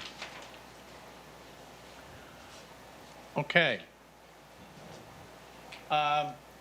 The next item on our agenda we have 9 resolutions. I will briefly describe the 9 resolutions, and if any member of the public wishes to have a question or a comment, share that with us on these resolutions. By the way, we're on YouTube. We're going to be on Look TV. We're have Zoom. It's being recorded. Plus, we have our natural recordings that are done. So there's multiple ways that you can re-see this meeting if you wish. But moving on to the resolutions. First resolution, please, Karen. Sure. Resolution 2.1. Yes. Resolution authorizing engagement of Cheap Pete's Lawn Care to mow certain abandoned or neglected properties in the town of Queensbury. All right, and the 6 properties, we have 35 Fox Hollow, 3 Wagon Trail, 404 Dix Avenue, 1 Edgewater Place, 14 Far Lane, and 24 Pinello Road. And we will give them final notice, and if they fail to clean up their properties within 10 days, the town will cause such action to be taken, and the cost thereof will be assessed by the town board on the real property, and assessment shall constitute a lien and a charge on the real properties until paid or otherwise satisfied or discharged, and shall be collected in the same manner. So this is for a period of 5 months, hiring Cheap Pete's Lawn Care for a total amount of $340 per month. So, now this is an amount not to exceed $1,700 for those properties. 2.2. Resolution authorizing engagement of Cheap Pete's Lawn Care for one-time cleanup of abandoned or neglected property. All right, 35 Fox Hollow needs extra attention, and that extra attention includes a downed tree, limbs, leaves, debris that need to be cleaned up, and this is authorizing Cheap Pete Lawn Care to clean that up for $325. 2.3, Resolution authorizing seeking of bids through New York State Office of General Services Procurement Program or local bid for truck for water department. Okay, this is a bid for a truck. It'll be a 2021 or newer half-ton pickup truck, and we'll use the New York State Office's General Services Procurement Program, and this is to replace a 2009 vehicle with 91,500 miles on it that had difficulty passing its most recent inspection. 2.4, Resolution authorizing appointment of Steve Johnson as water wastewater field operations manager. all right, Scott Bernard, who is currently in this position, will be retiring sometime in the late spring. So Chris Harrington, who is the water superintendent, wastewater director, wants a succession plan, so he wants to hire somebody to be able to replace Scott Bernard. And he did interviews, and he found someone he liked very much, and this guy is Steve Johnson. And he has all the skill sets to be able to do this job, but he would like to work with Scott Bernard a while to get his, get used to the job and what it includes. So this is to hire Steve Johnson. 2.5, Resolution setting public hearing on proposed local law of 2021 amending Queensbury Town Code relating to dog control. all right, again, this was before the board. Kathy and Jackie White. Jackie did a wonderful job here. We worked with Kathy Cloutier, who does our dog control for SPCA of upstate New York, and she does a great job. And Caroline Barber oversees all this. This went through the gauntlet. So what you're seeing before you tonight went through a lot of work to get there. We're a new law, updated law on dog control. 2.6, Resolution authorizing adoption of the State of New York Deferred Compensation Plan. all right. What they had for the deferred compensation plan, and this is volunteer, this is for the workers in Queensbury that wish to have an additional compensation plan for the retirement. This is their choice. We worked with them. We have a committee. I'm on that committee. We had Empower, which was Mass Mutual, and they have decided that they feel better going with the deferred compensation plan for employees of the state of New York. And so that's what this resolution is, approving them to go ahead and do so. That's their choice. 2.7, Resolution authorizing promotion of Jennifer Birchy France from Recreation Program Assistant to Assistant Director of Parks and Recreation. that really ruined my day when I heard Lori O'Shaughnessy was going to retire. She is one of the outstanding workers here in the town. She's quiet, she's stealthy, but if you ever look in her office, she is very, very busy. She helps our director, Steve Lovering, manage this system, this universe that everyone enjoys, our park and recreation system, our trails, our parks, our boat launch centers. It's all managed by them. And then not to mention the other hundreds of activities that we offer our residents as behalf of the Park and Rec Department. Lori was responsible for organizing, creating, and making them happen. Having said that, one of the other people that knows how to make things happen is Jennifer Birchy France. She's wonderful. The Town Recreation Commission reviewed their options, and it was clear to them that the natural succession to Lori O'Shaughnessy would be Jennifer Birchy France. So they unanimously approved her promotion to the soon-to-be vacant Assistant Director position and have accordingly requested that the town endorse this appointment. And this will be for an annual salary of $61,500. That was reviewed by a Human Resources Department, and they claimed that that was the appropriate amount. So 2.8, Resolution authorizing release of escrow funds to Surround Builders, Inc. in connection with dedication of Opry Circle and surround West Mountain Road subdivision. All right, so when a developer wants to put in a development, they also have to put in all the utilities, the infrastructure, including the roads. The roads have to be built to our specification.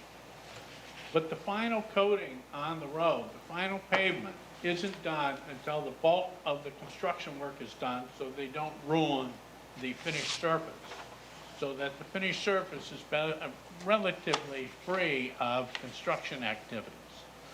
We forced the developer to put money aside, that should they not put the final coating on the road, it would be sufficient for our people to go ahead and put the coating on the road. All right, Cerrone put in the Opry Circle development and put $25,800 in cash escrow. That development is pretty much built out, built up, and the heavy construction is done. So the developer would like their money returned. And so the highway superintendent went and reviewed the road, reviewed the specifications, and authorized his recommendation to the town board to release the $25,800 held by the town in accordance with the escrow agreement. And 2.9, Resolution approving audit of bills warrant of April 20th, 2021. okay, with payment date of April 20th totaling $909,267.57. Those are the 9 resolutions before the town board tonight. Is there anybody in the audience that would like to speak to or comment on any of the 9 resolutions before the town board tonight? Is there anybody?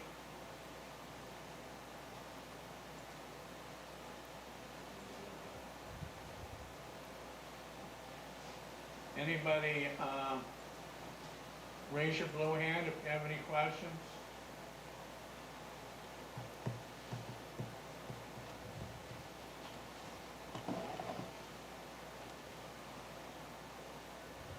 Anybody over with you, Joe?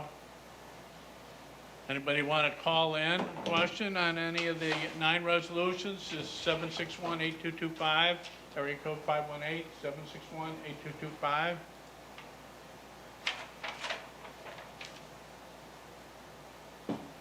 All right, while we're waiting for any of the public who might be interested in making comments, we want to give them time to do so. Any thoughts on behalf of the town board on any of the 9 resolutions? Yeah, John, just on 2.8, Opry Circle is right around my house, so I went over and the road is fine, so Yeah. there's no issues with, from my perspective, I'm approving it. All right, thanks for going over and looking at it. Anything else? Anyone that needs to be pulled for roll call? No. Okay. Seeing nothing on behalf of the public, I guess we're all set to consider a motion to approve resolutions 2.1 through 2.9. Motion? A motion made by Councilperson McNulty. I had a question first. Ooh. Well, you can ask your question. Let's get it on the floor. Seconded by Councilperson Perrone. Now it's on the floor. Question? On 2.5, the dog control, Yes. there was, and I can't, it's not pulling up on my laptop, but there was some text in there that just read kind of odd to me, where there was a section about an individually having control of their dog, but it kind of read like the dog had the control of the owner. That's not my dog.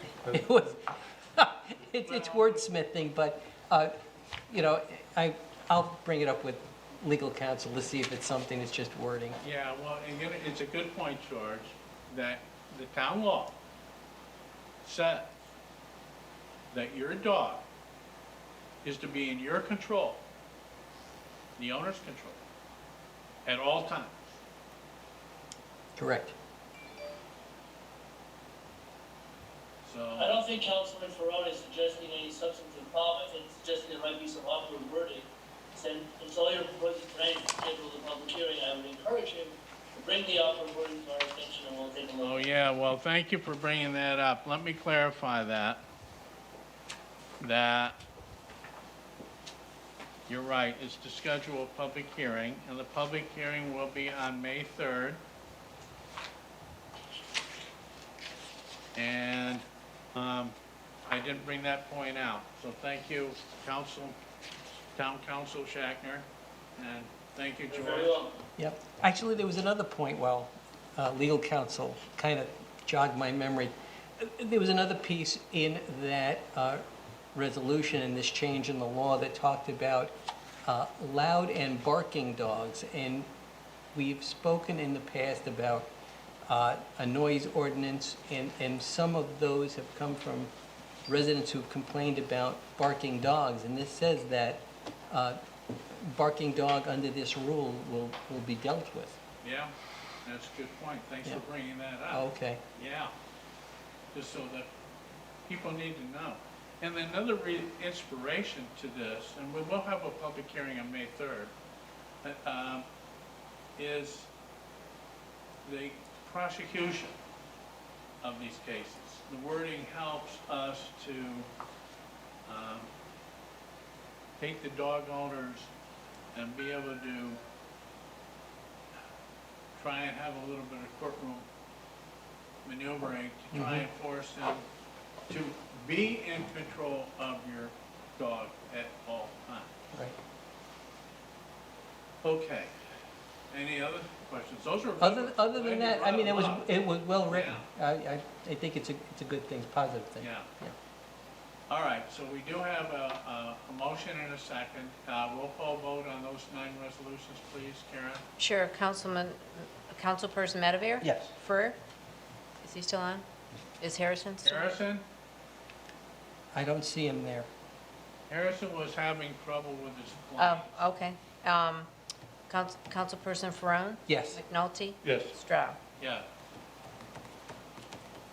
All right, passes unanimously with those present who are gonna vote. Yeah, Harrison must have, he caught up and trying to travel at the same time, and he said something screwed up with the Southwest Airline tickets or something, but, all right, so, next is correspondence. Any correspondence? I just have one. I have the supervisor's report for community development and building codes for the month of March of 2021 on file in the clerk's office. Okay, thank you. All right, the next is privilege of the floor. Anybody that wants to speak to a town issue, this is your opportunity to do so. So, I'll give you a few minutes. Again, you can call in your question. You just have to have a caller ID so I can identify the caller. Area 518-761-8225. Or Zoom. You raise your blue hand. I'll put it on attendees here.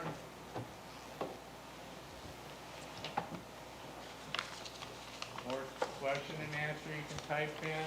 We've got a lot of questions. Anybody present?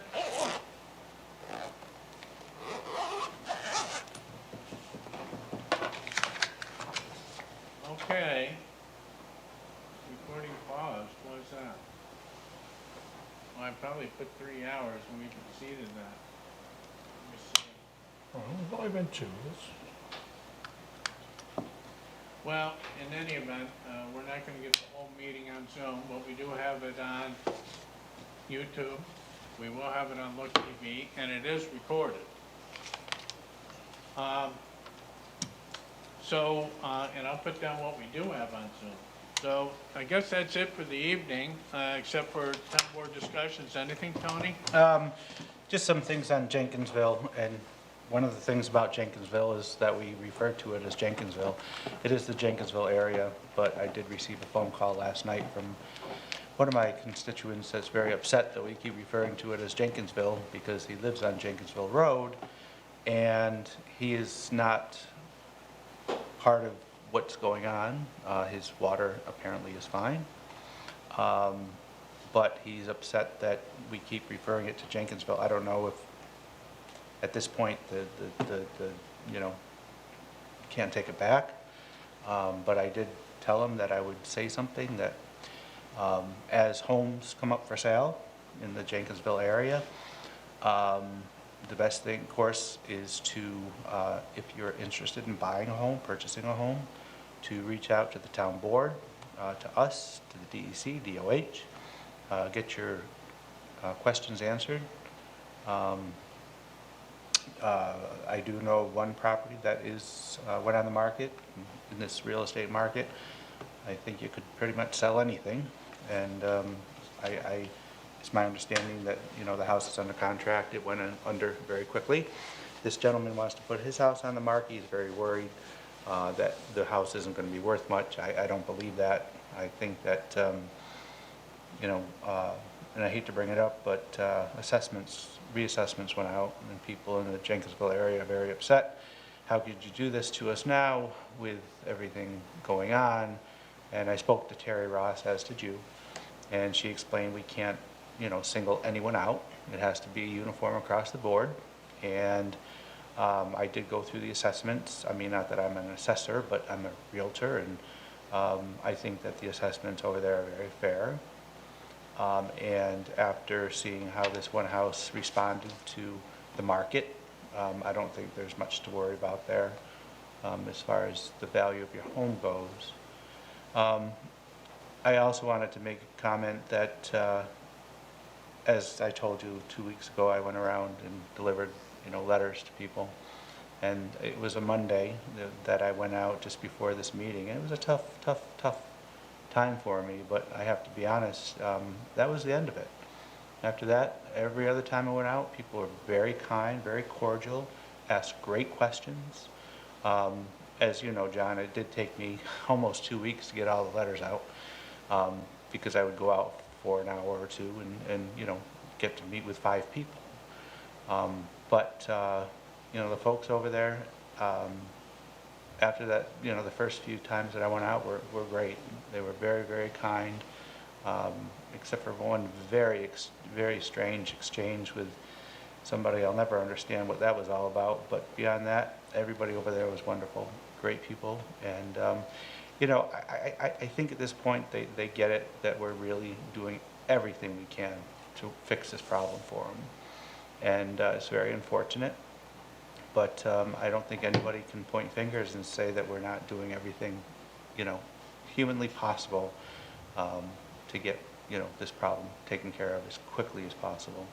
So just be a little bit patient. But again, I can't stress enough how kind everybody was the second half of my venture. So I just wanted to let them all know that I appreciate that very much. It made a difference for me. It really did. It was, you know, the difference between dreading going out and actually going out and coming home and being in a relatively good mood. I mean, you know, the message isn't easy, but these folks made it great.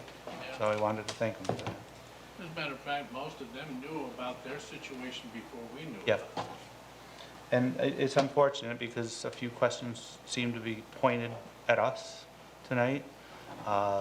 You know, we responded when we knew what was going on. We responded immediately. I don't think some people think that way or feel that way, but I can tell you as soon as we knew about it, we jumped in with both feet. And so I don't know why these questions keep coming up. We are very transparent, and John, you are. So I just don't understand why the question keeps being raised. It's not that we kept anything from anybody. Why would we? Because it's out in the open now, and you know, it would make us look like a bunch of fools if we had done it any other way. But you know, I think that you know, once we received word from Chris Harrington that something was wrong, we got right on it. So that's the best I can say there. Yeah. Anything else, Tony? Nope. Thank you. Thank you. George? A couple of things. I mean, under the category of Queensbury road safety, and in fact, I'll throw this one back at Tony. I know you're working on a reduction in speed on Moon. Yeah. Yes. Moon Hill, is it? Yes. Okay, road. Yep. I know also working on one for Chestnut Ridge. We had a discussion about that. The only other thing I was going to mention is, you know, as people are driving around town, we all go up and down Quaker Road, and we've been watching those signal lights go in.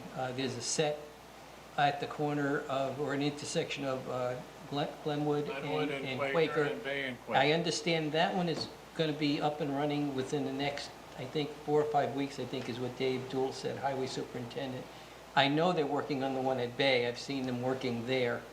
And then for folks walking the trails between Rush Pond and Halfway Brook, I believe the construction of the crosswalk on Aviation Road is supposed to start next month. I saw that on the engineering report. Yeah, yeah. That's it. All right, George, thanks, all good stuff. Tim? 2 weeks ago, when I was away stuck in Phoenix, I talked about looking forward to coming back to being able to sit in this building again. One thing we haven't mentioned is, at one point, we had 76 people signed in on Zoom to listen into this meeting, plus the people we have here.